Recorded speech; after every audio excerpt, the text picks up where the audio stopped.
Hello everyone, in today's video I'm going to show you how to calculate percentage in Excel. So let's get right into it. Here I have an Excel worksheet with student names alongside their scores in 5 subjects. Our goal is to first calculate each student's total marks and their corresponding percentages.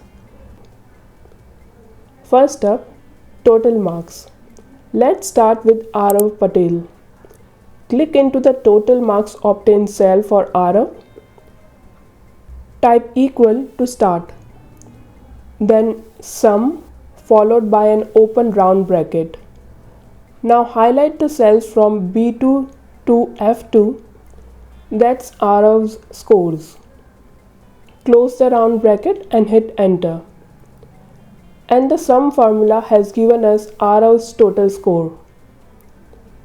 To apply Arav's total calculation to other students, select this cell and place the mouse cursor on the bottom right corner, and you will see fill handle appears. Click and hold it, then drag it across the cells for the remaining students. And just like that, we get the total score for the remaining students as well. Moving on to the percentages. To get this, we divide the total marks by the full mark, 500 points, since each subject is out of 100. Let's do it for Arav.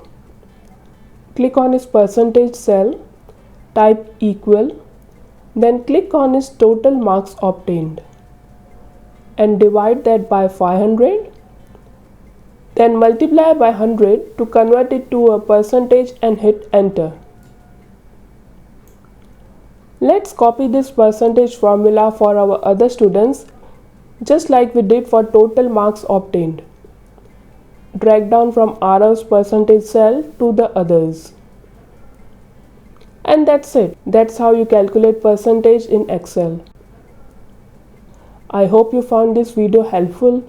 If you did, please leave a like and hit that subscribe button for more tech tutorials like this. If you have any questions, please drop them in the comments below and I'll get back to you as soon as I can. I'll catch you in the next video. Take care.